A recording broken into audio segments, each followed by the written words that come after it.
religious education is important not only for our kids, but it is also important for us, because in this time that we live right now, we have many people that are asking questions. I see it from the Thursday night the YouTube show that we have, the Orthodoxy Questions and Answers. There are many, many questions that come not only from parishioners, but they come from people who are just asking questions about orthodoxy. And some of them many of them are very, very good questions.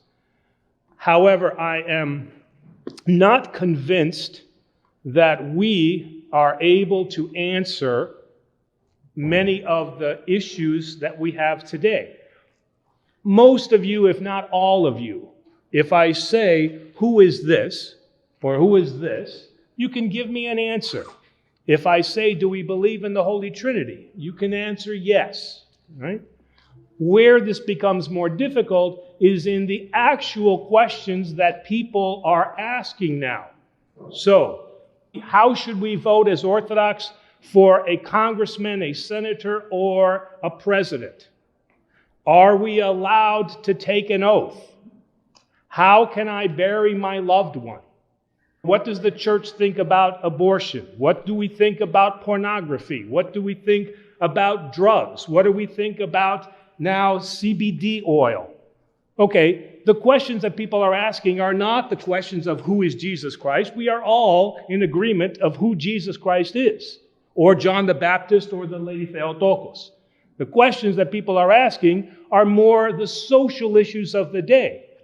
And I am not convinced that we are able to offer good answers.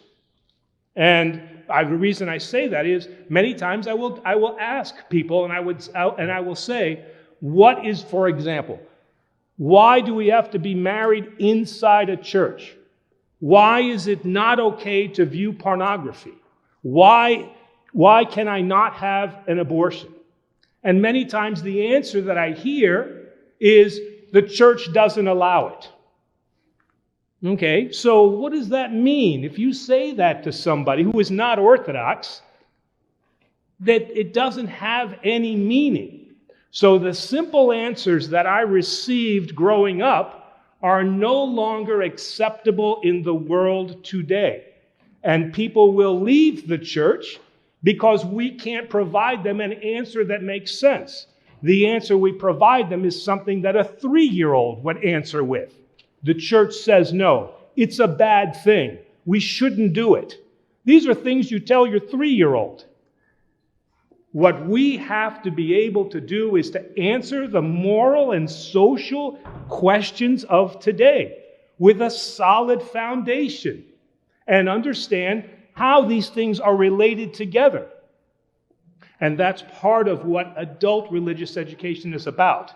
The education that our children receive are much more about very basic things, like, again, who is Jesus Christ, who is the Lady Theotokos, and what church and liturgy and those things are all about. But as those children grow up, they're going to, and become teens, they're going to ask very serious questions.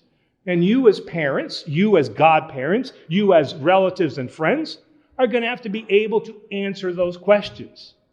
The other thing that I see that is disappointing is that many times the answers that you give are Protestant answers, or they are Catholic answers, or they are Buddhist answers. And you don't realize that that is what you're saying. For example, can't say how many times when I've asked somebody about what is the purpose of baptism, and an Orthodox person will tell me to remove original sin. But where did that come from? That came from the fact that we live in a country that is predominantly Protestant and predominantly Catholic. But we have to know who we are, who we as Orthodox are, and what is it that we believe.